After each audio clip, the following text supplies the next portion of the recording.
See every single idea as a gift in itself to explore. Right here at the #1 chill spot on the internet. Oh, this is bad. This is horrible. Hindsight being 2020, I probably wouldn't have done it the same way. But this roller coaster we go on, we need to be mindful of. Like, I'll put myself through drills. Dude, hindsight is the f***ing homie, bro. I'm running out of time, You probably procrastinate, not you, we're in this together, because we fear bad ideas, right? We feel that pressure, we look at the clock, we have all these time constraints, or we think, and all we do is think about how I need to get this right. It needs to be perfect. And because of this negative bondage we have created with the things that we love, the things that we actually love to do, we start to do everything in our power to avoid having a negative experience. So we procrastinate, we stop experimenting, we become stagnant, right? And then we sit in our comfort, but then something interesting happens. That place of comfort starts to birth anxiety because now we're not doing the things that we're supposed to do or the things that we want to do, the things that we should be doing. You understand, we are creative beings. So I believe that it is time to embrace more bad ideas. So if you say to me, I'd like to do this, but I don't have enough good ideas, I'm going to say back to you, then you need more bad ideas. Because if you show me your list of bad ideas, I'm betting some good ones will have snuck in. You may not have enough bad ideas. And at the end of the day, every idea, good or bad, is simply just an idea. We're the ones that place some type of meaning to it. Oh, this is bad. This is horrible. I'm not worthy anymore, right? You ever done that? I'm not worthy because I have a bad idea. No. Or we say, this is a good idea. I'm a genius, which is fine. But this roller coaster we go on, we need to be mindful of. Every idea is like a stepping stone towards innovation and our own personal expansion, our creativity. And again, the reason behind your procrastination may be because of a negative connection you have attached to fearing having a bad outcome or idea. We live in a world that admires perfection, success, and, winning. And there's nothing wrong with that, let's be honest. I love to win. Like DJ Khaled said, all we do is win, win, win. Let's strive for that. But the perfection loop skips over a fundamental part of the creative process. The mess, the mistakes, the time it takes, the multiple drafts, right? And yes, the countless bad ideas we have to explore. The fear of coming up with something that might not work can paralyze us from even starting. And often I would say that the best thing you can do for yourself is to get yourself out of your own way. So like one thing I sometimes do or recommend people to do is to like make the worst song in the world. Like make the worst song in the world. Yeah. Make something filthy bad that you would hate. And surprise yourself in the process of doing that at how interesting your song is because you weren't afraid of making a bad song. Like you've opened the doors to all your unconscious ideas to wake up and contribute something because you're not afraid of making a bad song. And that's amazing. That's like an amazing feeling. If I sit down like, I gotta make a good song. I'm running out of time. Like as you were describing, that's not for me personally. That's not where the best ideas come from. And I think that there's just this kind of, there's like an openness that I cherish deeply when I'm able to find it about letting myself, So that's where it starts. If you find yourself in this type of frequency, you need to park the fear because that's all it is. It's fear, self-imposed fear, self-imposed limitations, demands, judgments. But bad ideas are the raw material for good ones. Bad ideas are the raw materials for good ideas, literally the building blocks, right? Many of the greatest inventions or pieces of art happen through what? They happen through mistakes, failing, getting it wrong. In The Creative Act by Rick Rubin, great book, highly suggest it if you haven't checked it out already. He highlights a Japanese philosophy called kintsugi, I believe, where broken pottery is repaired using like a gold covering. And this transforms it into something beautiful and visible and people can appreciate. Now, this philosophy clearly teaches that a repaired object becomes more valuable and beautiful precisely because of its imperfections. You can never predict an imperfection. It just happens. And then we embrace it, right? Embrace our personal imperfections and vulnerabilities, emphasizing that they contribute to our uniqueness and enhance our creative journey. Think about Emma Chamberlain. What do people like about her? They like how imperfect she is, right? No makeup, rolls out of bed, she burps, whatever. She was just raw and human. And people saw that as perfection in itself because she was clearly just being herself. Your self-worth may be wrapped up in producing the best or being at your best at every single moment. And this pressure, it just leaves us with no grace, right? Try to look at the things you do in life not as a singular act, but everything is like a string of creation, feeding into one another, pouring into one another. Every idea is pouring into the next one. It's all a part of each other.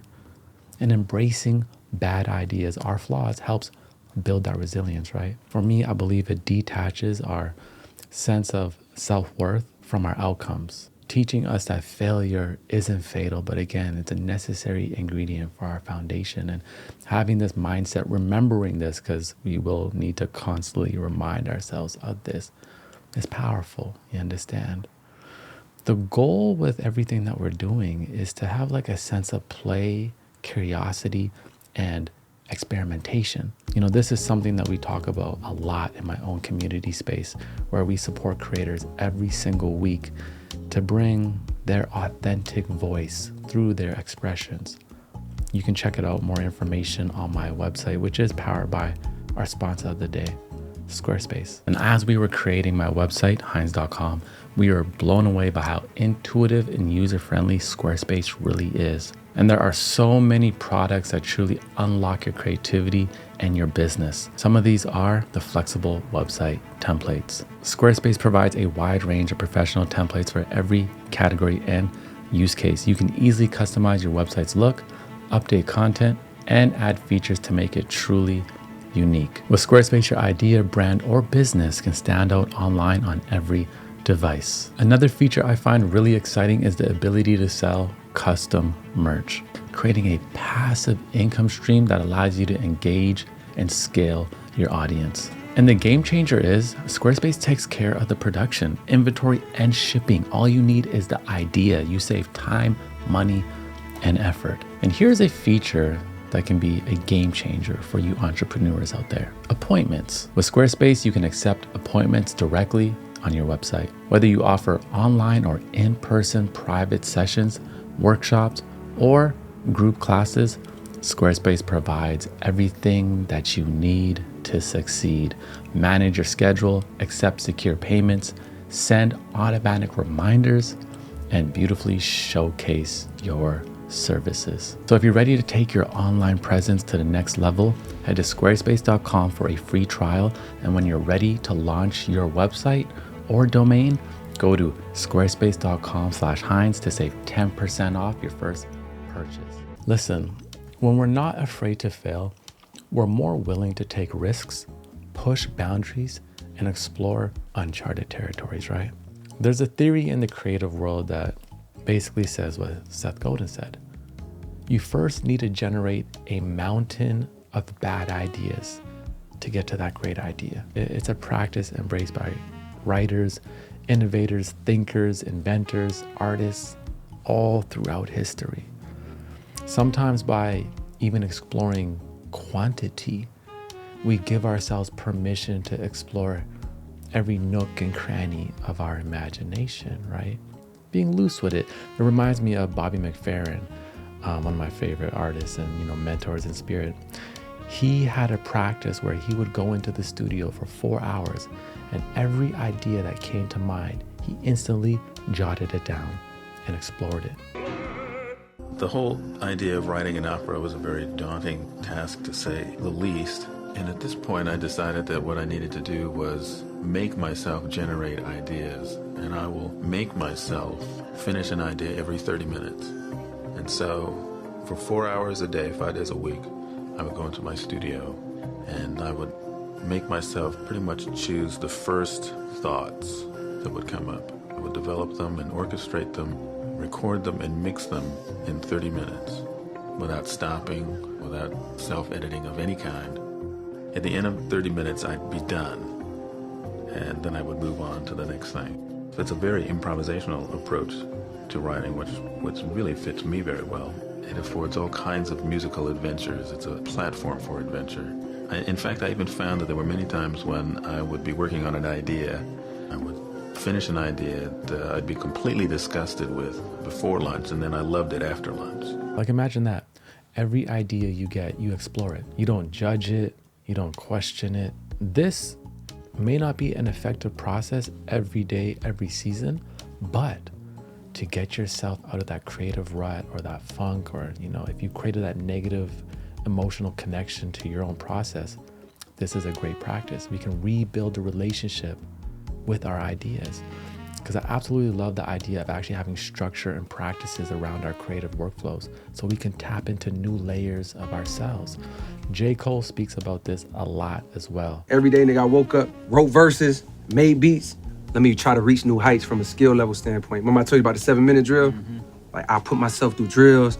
I really try to work on my craft to just reach new heights and push myself. So Absolutely love this idea, this attitude, diving deep, confronting those ideas each day, exploring them, getting them out, not judging them, and then perfecting them over time, regardless of how good or bad they are, right? This is how we can start to embrace our bad ideas. You need some structure around it, some creative practices. And then you will find yourself exploring ideas and getting excited about them again. You once were excited about an idea and then you judged it. Oh, will it work? Will it get the views? Do I have enough time? Oh, is it worth my time? Is it worth my time? And then I post it and no one sees it. Oh no, let me go the safe route. But instead we gotta see every single idea as a potential seed. You may think it's a bad seed and not realize once it sprouts, oh my God, it's kind of beautiful. Oh my God, then it blossoms. And then that very idea that was once a bad idea is a very idea that ends up transforming your life, right? Transforming your life. So let's renew that relationship with our ideas, you understand? See every single idea as a gift in itself to explore and get the bad ideas out, Go and make something intentionally bad if you are afraid of making something bad. Make the worst song, make the worst video, whatever, and then you'll see, it's not that bad. And I actually learned something. And guess what? I get to try again. Allow your flaws to be seen. Share some ideas with your friends. Collaborate, laugh at your ideas. Sometimes I look at some of my old work and I laugh. I'm like, man, that wasn't that good. But it taught me something. We got better. And this is the way we get to demystify failure and cultivate a culture of openness and creativity that allows us to stay in motion. Remember, the path to the destination we desire is paved with bad ideas. They are not obstacles, but they are invitations to play, to explore, to grow. And we should celebrate our ideas. The bad ones, the good ones, have the same enthusiasm. Like, I have an idea and I'm gonna explore it. No matter how beautiful, messy, or chaotic it is. So I wanna remind you today just to simply keep exploring, keep failing, and most importantly, keep playing. Please, we need your creative spirit to be in that childlike place. Stay curious, stay creative, stay connected, and you don't know in hindsight, everything is gonna be all right.